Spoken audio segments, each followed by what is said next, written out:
So this little project got started as a result of my nephew receiving a gift for Christmas that was a trammel of Archimedes, which is also known as the do-nothing machine.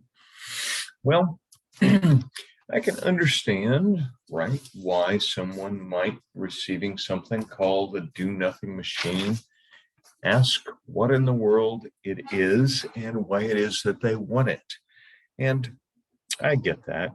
It's also sometimes called among professional woodworkers a smoke maker or a nothing grinder or a bullshit maker, because it doesn't really seem to do anything. But there's something more to that than meets the eye. So I'll go ahead and walk through, maybe take a quick look at what some of those things are. First off, it's called a trammel, right? And what is a trammel? Well, a trammel and the trammel of Archimedes is really just a simple tool to generate an elliptical design, right? That's one way of thinking about it. They can either be simple, like the one in the first image, or they can be a little more complex than that. And something that's a trammel simply means that it is that it's traveling on a limited path. So, when we're talking about the trammel, that's really all that we mean, right? Something that is traveling on a specific sort of path, right? It's confined or restricted to the way in which it moves around. So that's what that's about. I'm trying to actually improve the slideshow here. I'm not sure. Oh, there we go. That might be a little bit better. So it's trammel of Archimedes, right? And we've looked at what a trammel is, right? And really fairly simple. So anything, I guess, anything that runs on a track or a grid, something like that, is what is meant by a trammel. One of the things that's interesting about this particular trammel to me is that it is, it's a little unique. Basically, there are only 6 really basic types of machines that exist in the world. Levers, which Archimedes certainly looked at, the use of wedges, a wheel and axle system, the use of an inclined plane to redistribute force, the use of screws, which were largely a part of some of the genius of Archimedes, the use of pulleys, and certainly he had a lot to do with the creation of complex pulley systems. But when it comes to levers themselves, there are 3 different classes of levers, and one of the interesting things about this trammel is that it actually does 2 of those 3. At one point, as you're moving the trammel around, the amount of input or force that you're applying is exactly equivalent to the amount of output that's being affected. Like we have in a seesaw, right? One person bounces, the other person goes up. It's just equal distribution of force to force or force to inverse force over a fulcrum. Or if you're not familiar with the term fulcrum, that is like the pivot point or the balance point. You can probably do a quick Google search and come up with a better explanation of what a fulcrum is if you don't already know. One of the other things that it does, though, is after you've moved like another, 45 degrees, no, I guess that's 90 degrees around, the type of lever action that's taking place is different.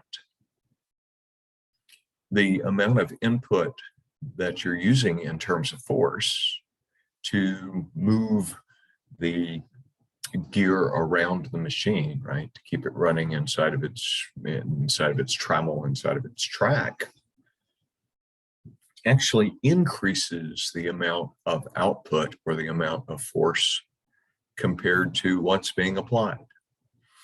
And think about a wheelbarrow, right? The fulcrum, the sort of pivot point for it is way out on the front. So when you lift up on the handles, right, that's your input force, but the output force is actually being applied just behind the wheel. So it winds up creating even more force than the level of effort that's being applied to activate that lever.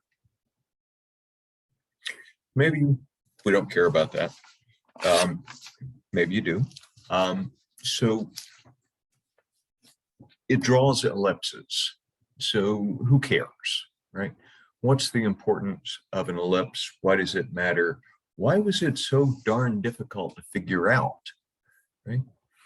Well, one of the interesting components, and there were some folks fired from Harvard University, I believe it was Harvard recently, or another Ivy League, for not recognizing the fundamental relationship between ellipses and things that are conical, right? Things that have a cone shape or a cone structure.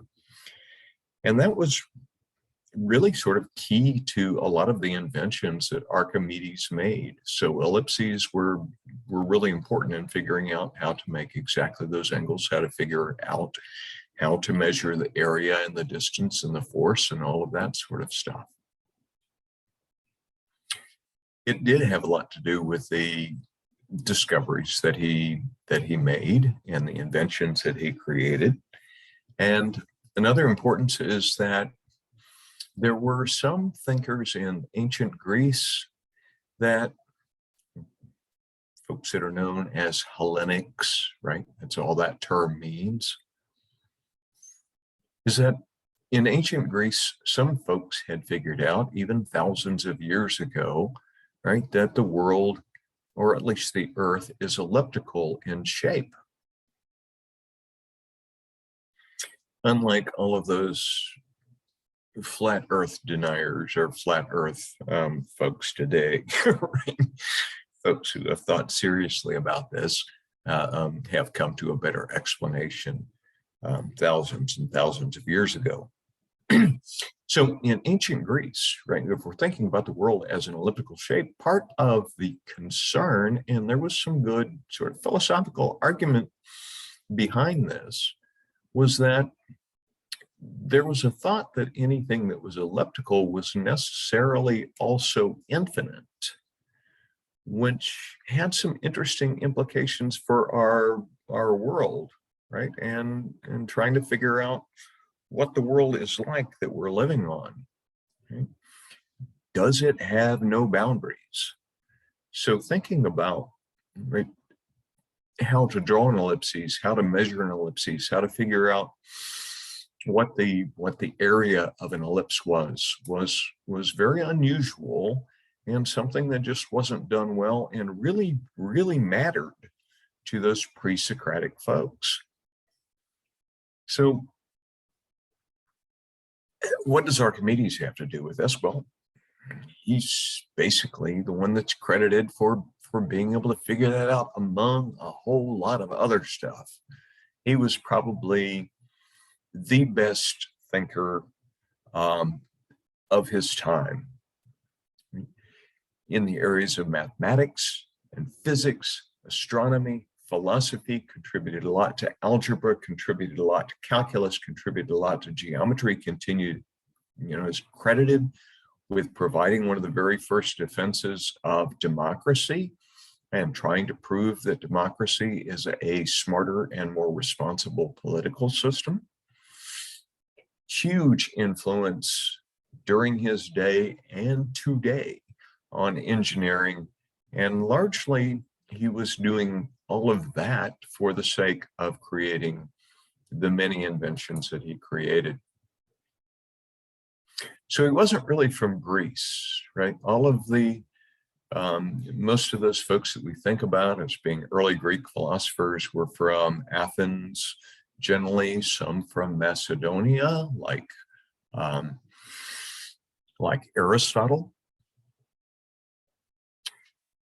Archimedes was actually from Syracuse, which was right sort of way down here, right? It's at the very end of Italy on the island that is now Crete, right? So very much influenced by the Greek. He grew up, his dad was a barber, and so he spent some time in a barber shop himself and actually did some work. And one of the things that he constantly had going in the back of his mind and in his hearing was the constant drip of water, right? They didn't have water and plumbing the way that we do today, but they would fill a vase full of water in the morning and turn it on and let it start to drip. And that was basically the way that one could use a timer or some system of timekeeping, which became a whole lot more important later on. So when he finally went off to school, he was educated largely by the students or the disciples of Euclid, right, responsible for Euclidean geometry. He was very influential in his time during the Middle Ages, during the Renaissance, during the Scientific Revolution, and a lot of his concepts we still use today. He was very devoted to his craft in kind of an unhealthy sort of way. Plutarch, who is somebody that you don't particularly need to be familiar with, wrote about Archimedes and said that Archimedes was so dedicated to education and to science and to figuring things out and to mathematics that he stunk like heck, right? That he wouldn't take a bath. And sometimes his servants would have to basically just drag him out of the room and strip him down and wash him and bathe him and cover him with all sorts of perfumes and oils so that he wouldn't stink within the next couple of weeks, because he just didn't care enough about taking care of his body because it took time away from what he really wanted to do. So Archimedes, one of the things that he loved to do, right, huge inventor, right? And one of the main things that he liked to invent, or some of the main things that he's credited with inventing, have to do with warfare, right? This was a period of time when Athens and Sparta were in conflict with each other, when Rome was trying to take over the island that was an independent nation at the time, or independently governed nation at the time. So a lot of the things that he devoted his time to were related to warfare, although he did manage to create a whole lot of other stuff too. He wound up being killed when Rome was invading Syracuse in the siege of Syracuse, even though the emperor had said, "Do not harm Archimedes." And there are a couple of legends related to that. One is that the Roman soldier mistook Archimedes' mathematical tools as being valuable, right? Something that he could sell and make money off of. Another one of the legends is that the Roman soldier got pissed off because he told Archimedes that Archimedes needed to surrender and go with him, and Archimedes said, "No, I'm not going until I finish working out this mathematical proof that I'm working on." So the final thing that we know sort of about Archimedes' life is that his tomb, right, the place that he was buried, was discovered about 150 years after his death, after the siege of Syracuse and his murder. And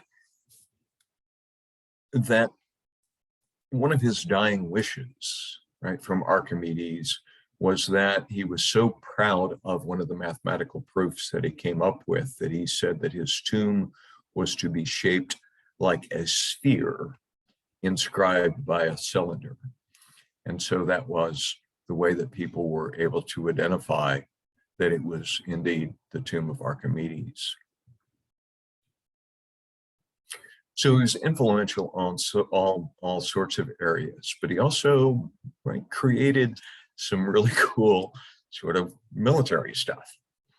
One of those was what's known as the Iron Claw, right, or Archimedes' Iron Claw. And basically, right, when ships were sailing with incredibly large masts on them, it would essentially come out from the wall and, like a big crane, grab the front of the mast and lift it up out of the water if the warring ships got too close to Syracuse. To keep them from getting close, Archimedes created a catapult. He was the first. And one of the other things that he did, by working on the arrangement of a bunch of serially arranged mirrors to intensify the sunlight to create what was known as a death ray, right? So he could really concentrate the sunlight and blind the enemy sailors as they were approaching. Beyond that, the Archimedean screw was created, right? One that we still use a lot, right, today. It made irrigation possible. It made the moving of water from a lower level to a higher level possible. It also, when he applied it to sand, it allowed, right, the lifting of earth as well, which was tremendously helpful. He was the first to create an odometer and pedometer system, right? The first machine ever created for the purpose of measuring distance. While pulleys existed before, right, as a simple machine, Archimedes really created the first compound pulley system. And if you want to know what this looks like, go look at your Beneteau. Complex systems of pulleys wrapping around particularly rods, right, to make the force disbursement even easier and more beneficial.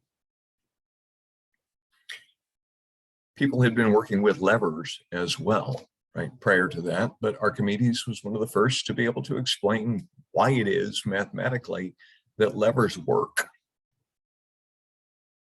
Beyond those sorts of things, right, all of that warfare stuff and all of that other pretty practical sort of stuff that continues to be hugely a huge advantage to us, he worked on some really cool ideas related to, I guess, what we would call today maybe theoretical mathematics or theoretical physics or whatever. So he figured out how to measure irregular shapes for the first time, right? A question that had really plagued a lot of folks and that had some significant metaphysical implications. That is, implications about what the world is really like and whether it's infinite, whether it's finite, how it's bounded, how it could possibly be bound by anything. So he figured out the measurement of circles. He figured out the measurement of ellipses, right? In part using that Dremel machine, or it's likely to think that he used something like that, even though there's no direct link between Archimedes and the Dremel of Archimedes. He provided the first explanation of infinitesimals, which led to and continues to help inform modern calculus. Figured out items related to how to sort of demonstrate floor space of a three-dimensional circle, right? How to map that. So our current globe, right? When we think about how to picture or how to imagine this elliptical or three-dimensional world is really all owed to Archimedes. So I mentioned that constant dripping that he had in the background of his life, right, as he was working in the barber shop as a kid. He got tired of hearing that. So he created, right, based on gears and all sorts of other, right, stuff, a much more advanced machine for keeping track not only of acting as a timer, right, the way that the water jug did, but actually of paying attention to time. The Antikythera machine, which was discovered accidentally by a boat that got blown off course with some sponge divers on it. They decided to go ahead and dive into 200-foot water, and they found remnants of another boat that had been 1,000 years earlier or thereabout, blown off course as well, and had the same issues. The previous ship, when it went off course, didn't make it. And so all of the treasures that it had on it, and there were many of them, were found at the bottom of the ocean. That included all sorts of really, really valuable stuff. And one of those was what was believed to be the very first mechanical clock. An incredible piece of machinery, because it not only kept track of minutes and hours and days in the month, but moon cycles in the month, right? All sorts of related issues. So let me take this call.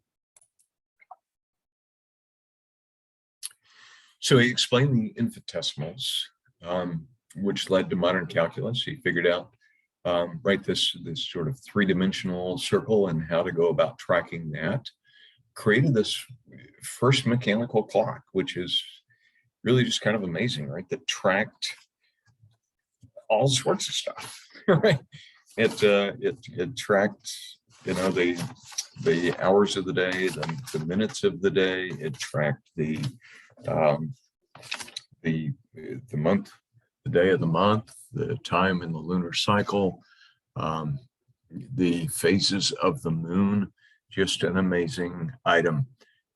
It is only the second of its kind to ever be found. The other one only had about 6 gears from ancient Greece. This one had, I believe, like 23 or something like that. If you want to learn more about that, if you're interested, there's a program called Technological Marvels of the Ancient World. Season 1, Episode 3 is all about the development of early computers, and certainly Archimedes gets a lot of attention there. So, is that all you got, Archimedes? Well, no, not at all. Right, the final sort of item that he is largely responsible for, and one that has a lot to do with a whole lot of stuff still today, right, is the idea of buoyancy and being able to explain how buoyancy worked. It's kind of an interesting story how he figured that out. He was sitting naked in his bathtub one day. I guess the servants had forced him into it, and noticed, I can only imagine how, oh, look, some of my body parts are floating. I like to think that this huge discovery that has been the basis of so much good science was really, you know, just a guy looking at his private parts. But basically the story is that he was so excited about the thought that immediately came to him, the idea of gravitational force versus buoyancy, that he immediately jumped up and ran naked to the king, screaming, "Eureka!" Right? I got it. I figured this out. I know how to figure out how to address the king's question. And the king's question had been, is there really all of the gold in my crown that the craftsman says that there is? And so it was the idea of the weight of gold and displacement and the idea of buoyancy, right? Those all sort of born from Archimedes, and that we continue to use today, and that he got nearly 100% right. So the trammel doesn't have any direct link to Archimedes, but given everything that he was interested in, given what he was doing, given what he was credited with, and rightfully so, certainly would have been a useful tool. It certainly seems like it would have been something that would be very simple for him to develop. So hopefully it serves as some inspiration for you, both in terms of science, in terms of looking at mathematics, in terms of looking at innovation and creation, whatever it is that you that you're interested in doing. I think it's a pretty cool gift. Hopefully, when you look at it, you'll be inspired by Archimedes, but will continue to not be inspired by being a stinky, right? That you will remember to take a bath. All right. Take care.